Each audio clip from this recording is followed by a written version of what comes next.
Hey guys, इंडी world entertainment के नए video में आपका स्वागत है। मैं हूं प्रीति। आज का जो वीडियो है वो चाइनीज मीडिया का रिप्रेजेंटेशन है इंडिया के बारे में। ये तो शुरुआत में लगेगा कि वो इंडिया के बारे में अच्छा ही बोल रहे हैं, लेकिन घुमा फिरा कर इंडिया के बारे में वही एज ओल्ड स्टेरियोटाइप को दोहराया है। उनको हमेशा मिर्ची लगती है कि इंडिया के बहुत सारे लोग गांधी जी का सपोर्ट नहीं करते, क्योंकि ऑब्वियसली इंडिया के दुश्मनों के लिए गांधी जी को सपोर्ट करना एक अच्छी ही बात होगी, क्योंकि जितना हम गांधी जी के नॉन वायलेंस पॉलिसी को फॉलो करेंगे उतना ही वो हम पे वायलेंस दिखा के एक के बाद एक जमीन हमसे छीन लेंगे। अब अगर कोई सुभाष चंद्र बोस जैसे लीडर हो जो डबल वायलेंस से पलटवार करते हो, तो ऑब्वियसली उससे इंडिया के दुश्मनों को नुकसान ही होगा, जो कि वो नहीं चाहते। मुझे तो ये देख के हंसी आती है कि अमेरिका से लेकर बहुत सारे वेस्टर्न नेशंस और उनके पॉलिटिशियंस जो गांधी जी का जय जयकार करते हैं और दूसरी तरफ वो पूरी दुनिया के वॉर को फंड भी करते हैं। तो आप खुद सोचिए, जिनका गांधी जी के नॉन वायलेंस पॉलिसी से दूर दूर तक कोई वास्ता नहीं, वो भला गांधी जी को प्रमोट क्यों कर रहे हैं? कारण यही है कि इंडिया गांधी जी जैसे लीडर्स को फॉलो करे और हमेशा वीक रहे। इस वीडियो में हम उसका नजारा देखेंगे। तो चलिए पहले हम वीडियो देखेंगे, फिर वीडियो खत्म होने के बाद मैं आपको काफी सारे कमेंट्स पढ़ के सुनाऊंगी। तो चलिए शुरू करते हैं।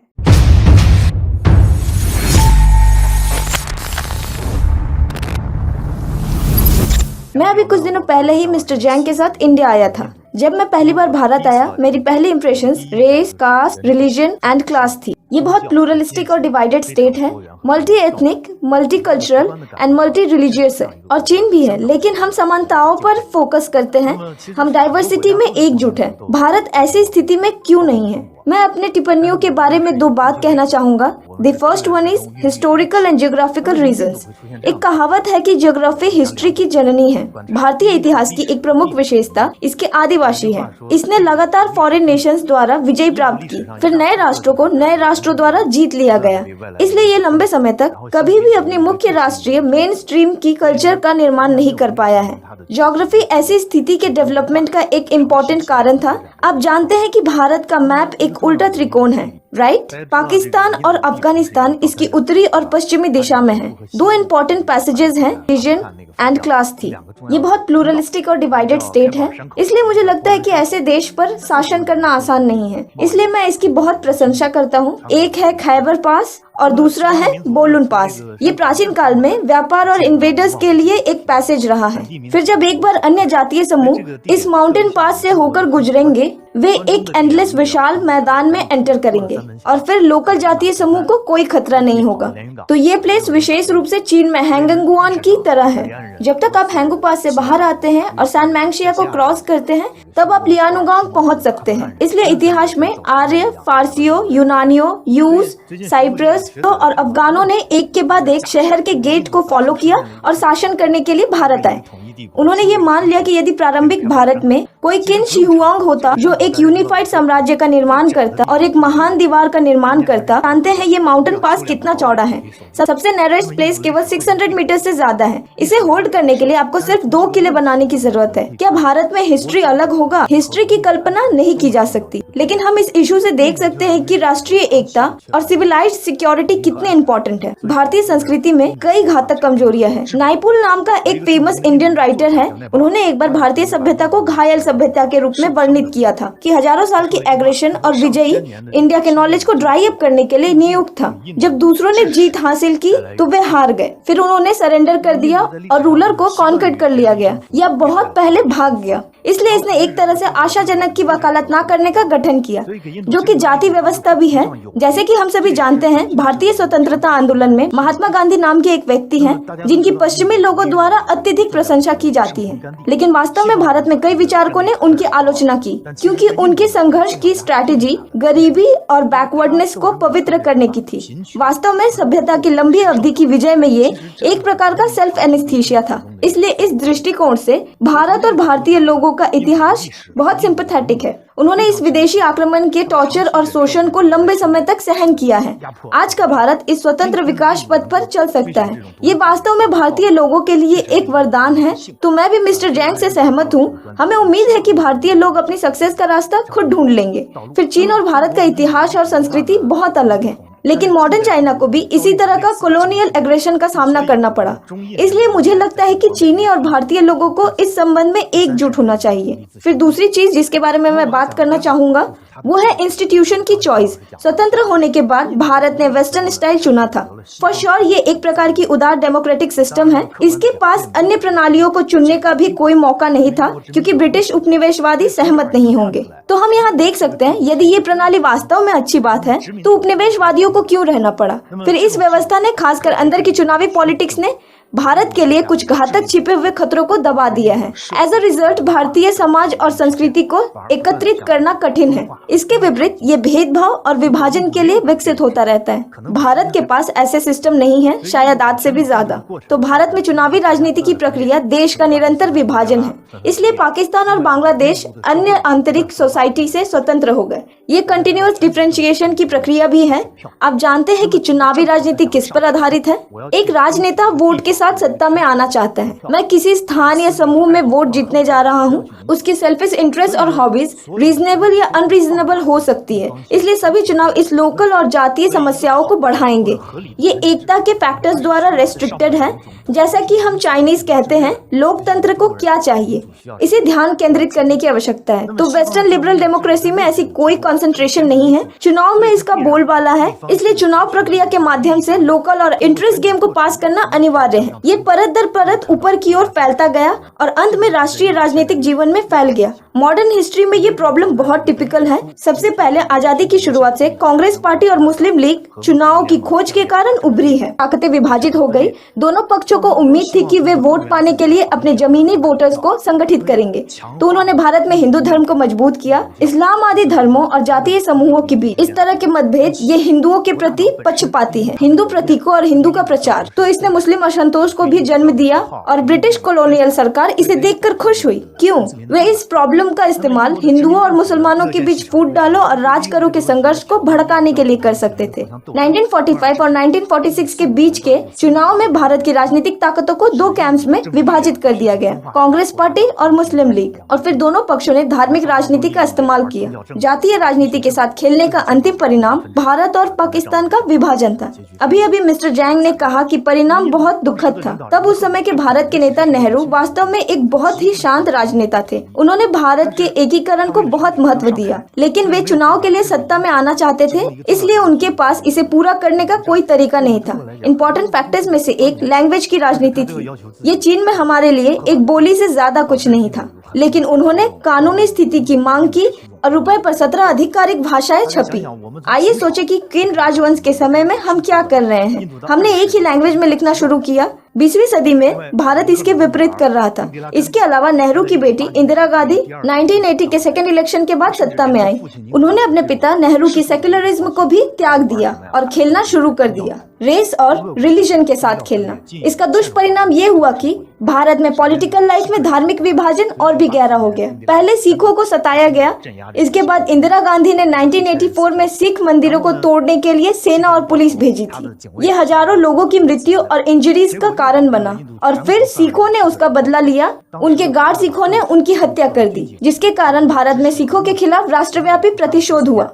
अकेले राजधानी में ही 3-4 दिन में 1000 से अधिक सिख मारे गए और देश भर में लगभग 3000 से 10,000 लोग मारे गए। फिर इंदिरा के बेटे राजीव गांधी के सत्ता में आने के बाद उन्होंने 1990 के दशक में सिखों को सताना जारी रखा, लेकिन आज भी वो रिस्पॉन्सिबल लोगों को सजा नहीं मिली। 20वीं सदी के अंत में इंडिया ने दर्जनों से भी ज्यादा जनरल इलेक्शंस और सैकड़ों स्टेट लेवल इलेक्शंस एक्सपीरियंस किया था, जिसके कारण भारतीय समाज का अत्यधिक राजनीतिकरण हुआ। इसलिए ग्रामीण क्षेत्रों में मुसलमानों, ईसाइयों और दलितों के खिलाफ वायलेंस बढ़ गई। 1990 में पंजाब में 4000 से ज्यादा लोग एथनिक कॉन्फ्लिक्ट में मारे गए थे। 1992 में बाबरी नरसंहार में 1000 से ज्यादा लोग मारे गए थे। इंडियन कंट्रोल कश्मीर में 30,000 से ज्यादा लोग मारे गए थे। बड़े पैमाने पर सांप्रदायिक नरसंहार 2022 में हुआ, जब हिंदू सरकार ने कम से कम 1000 लोगों की हत्या करने की बात स्वीकार की और 3 दिनों के भीतर 1,50,000 भाग गए। आप सोच सकते हैं कि कुछ पश्चिमी मीडिया, ह्यूमन राइट्स ऑर्गेनाइजेशन हर दिन दूसरे देशों में ह्यूमन राइट्स के सिचुएशन को ऑब्जर्व कर रहे हैं। किसी ने इन बातों का जिक्र क्यों नहीं किया? उनकी सो कॉल डेमोक्रेटिक सिस्टम के तहत हत्या को हत्यारा नहीं माना जाता है, जैसा कि कन्फ्यूशियस में लिखा एक लाइन की तरह फेमस है। गैर विद्वान कैसे समझ सकता है कि चोरी का क्या मतलब है? दरअसल भारत में ही नहीं, उन स्थानों पर भी एक नजर डाले जो ब्रिटिश शासन के अधीन थे। उत्तरी आयरलैंड, पैलेस्टाइन, मलेशिया आदि सहित अब गंभीर जातीय और सांप्रदायिक संघर्ष है। चुनावी राजनीति इन स्थानों पर लंबे समय से चलते आ रहे हैं। इसलिए आज के भारतीय नेताओं को ताकत के माध्यम से भारत के एकीकरण को प्राप्त करने की बहुत उम्मीद है, लेकिन उस चुनावी प्रणाली के तहत वे जिस पावर का उपयोग कर सकते हैं वो अभी भी हिंदू राष्ट्रवाद है। इसलिए ये स्पष्ट है कि आज के भारतीय नेता के पास अभी भी उसके द्वारा पीछा किए जाने वाले लक्ष्यों और उनके द्वारा उपयोग किए जाने वाले संसाधनों के बीच बहुत बड़ा अंतर है। क्या इन समस्याओं से बचने का कोई उपाय है? मुझे लगता है कि चुनावी मिथ्स और केंद्रीयवाद के अंधविश्वासों से छुटकारा पाने के लिए इस लोकतांत्रिक को लागू करना और यूनिवर्सल रिप्रेजेंटेशन के साथ ऐसी राजनीतिक ताकत स्थापित करने की जरूरत है। हो सकता है कि युवा लोगों को पार्टी और सरकार के दस्तावेजों को पढ़ना बहुत पसंद ना हो और उन्हें लगता है कि ये बोरिंग है। मेरा सुझाव है कि आप उन्हें पढ़ें, आप इससे बहुत कुछ सीख सकते हैं। उदाहरण के लिए 19th CPC सेंट्रल कमेटी के 4th प्लीनरी सेशन के निर्णय में एक वाक्य है, चीन की इंस्टीट्यूशनल अचीवमेंट्स ने लॉन्ग टर्म सोशल स्टेबिलिटी हासिल की है। भारत और दुनिया के कई हिस्सों की तुलना करना वाकई एक चमत्कार है। आइए पढ़ते हैं 19वीं राष्ट्रीय कांग्रेस की रिपोर्ट फिर से। हम एकता और विविधता की एकता को चुनते हैं। हम सबसे बड़े कॉमन डिनोमिनेटर की तलाश करते हैं और सबसे बड़े कॉन्सेंट्रिक सर्कल बनाते हैं। हम बस देख सकते हैं कि हमें किस तरह का इंस्टीट्यूशनल रास्ता अपनाना चाहिए।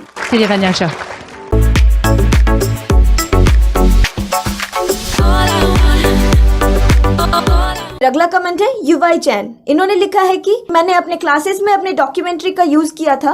उस डॉक्यूमेंट्री का नाम था द एज ऑफ स्टूपिड। उस डॉक्यूमेंट्री में इंडिया के एविएशन इंडस्ट्री के डेवलपमेंट के बारे में कहा गया है। इंडिया के इन सारे इंडस्ट्रीज से जो कार्बन डाइऑक्साइड एमिशन हो रहे हैं उससे ग्रीन हाउस इफेक्ट बद से बदतर होता जा रहा है। द एज ऑफ स्टूपिड 2009 की डॉक्यूमेंट्री है, मतलब 10 साल से भी ज्यादा पुराना। वैसे तो इस डॉक्यूमेंट्री का नाम द एज ऑफ स्टूपिड है, लेकिन इस डॉक्यूमेंट्री को जिन्होंने बनाया है और उससे भी बड़ी बात जिन्होंने इसको अपने क्लासेस में इस्तेमाल किया है वो खुद दुनिया के सबसे बड़े स्टूपिड होंगे। अब चाइना हमें कार्बन एमिशंस के बारे में ज्ञान दे रहा है। उल्टा चोर कोतवाल को डांटे। ऐसी बेतुकी डॉक्यूमेंट्री जो बनाते हैं और अपने क्लासेस में इस्तेमाल करते हैं, अगर दुनिया में कभी एज ऑफ स्टूपिडिटी का दौरा आता है तो ये दोनों ही उनके फ्लैग बियरर्स होंगे। फिर नेक्स्ट कमेंट है सीगा डब्ल्यू। इन्होंने लिखा है कि इंडिया का सबसे बड़ा प्रॉब्लम है कि इंडियन सोसाइटी और सिस्टम अपने इलाइट सिस्टम को वैल्यू नहीं देती। एक्सीलेंट इंडियन टैलेंट किसी और देश में चले जाते हैं और वहां सर्व करते हैं। इस चीज से तो मैं भी किसी हद तक सहमत हूँ। इसके दो पहलू हैं। एक पहलू ये भी है कि हम अभी भी ब्रिटिश कॉलोनियल हैंगओवर से बाहर नहीं निकले हैं। अभी भी बहुत सारे यंगस्टर्स, और यंगस्टर्स तो छोड़ो, उनके पेरेंट्स तो और भी ज्यादा, अभी भी वो लोग ये सोचते हैं कि गोरों के देश में बेटा या बेटी काम कर रहे हैं तो वो बहुत प्रेस्टिजियस बात है। खुद तो 10 बार इसके बारे में सीना ठोकेंगे ही और आस पड़ोस के लोगों को ऐसे बताएंगे जैसे कि वो माउंट एवरेस्ट के शिखर पे पहुंच गए। लेकिन दूसरी ओर ये भी सच है कि हमारे एजुकेशन सिस्टम और वर्क कल्चर में ऐसे कुछ डेंजरस खामियां हैं जिससे बहुत सारे टैलेंट्स दब जाते हैं। उसकी real life problem solving skills और प्रैक्टिकल नॉलेज ही उसके इफेक्टिवनेस को दर्शाता है। इनफैक्ट सम्राट भी फॉरेन कंट्रीज में ट्रैवल करता रहता है और वो मुझे बताता है यूएसए और वेस्ट की एक अच्छी बात है कि वहाँ टैलेंट के बेसिस में लोगों को बढ़ावा दिया जाता है, ना कि इस बेसिस में कि बॉस को बटरिंग कौन ज्यादा करता है। जब तक हम ये यूनियन बाजी, ग्रुपिज्म, इन सब से छुटकारा नहीं पा लेंगे तब तक हम ऐसे ही कीमती टैलेंट्स को खोते रहेंगे। फिर जेएल ये कहते हैं कि एक चीज जो कि हम इंडिया से सीखते हैं, Indian citizens are full of pride about their country. जिस देश में मेजॉरिटी पोर्शन ऑफ पॉपुलेशन को इंग्लिश आती है वो पूरी दुनिया से फ्रीली कम्युनिकेट कर सकते हैं and they are full of confidence. फिर स्टेरेनो ने लिखा है कि इंडिया के बारे में जो केजीएस के वीडियोस हैं उसे देखे हुए मुझे एक लंबा अरसा हो गया था। इंडिया को हमें ज्यादा अटेंशन देना चाहिए और इंडिया के बारे में रिसर्च करना चाहिए। We can't always look India with tinted glasses and age old view. फिर जो निको ने लिखा है कि होस्ट जिस race issue, religious issue, caste system और हिस्टोरिकल प्रॉब्लम्स के बारे में बात कर रहा था, ये सारे प्रॉब्लम्स मिटाने वाले थे, लेकिन ब्रिटिश रूल ने ऑन पर्पस इन सारे प्रॉब्लम्स को और भी ज्यादा इंटेंसिफाई कर दिया। जो ब्रिटिश चाहते थे आज वही हुआ। इन सारे प्रॉब्लम्स की वजह से इंडिया के लिए इकोनॉमिक डेवलपमेंट में पूरी तरह से फोकस करना बहुत ही मुश्किल था और आज भी वो मुश्किल है। If you don't suppress India, you will know that India is not really a threat. Kiki Diego fans ने लिखा है कि इतने अलग अलग एथनिक ग्रुप्स और अलग अलग कल्चर के लोगों को गवर्न करना सच में बहुत मुश्किल है and India does a great job in that. लेकिन एक तरफ इनके डोमेस्टिक डिफरेंसेस मेंटेन करना और दूसरी तरफ इंटरनेशनली दूसरे बड़े देशों के साथ compete करके स्ट्रॉन्गेस्ट कंट्री के तौर पर उभरना, ये आइडिया ही अपने आप में कॉन्ट्राडिक्टरी लगता है। हाँ, इसलिए हमें एक स्ट्रॉन्ग और यूनिफॉर्म कल्चर की जरूरत है।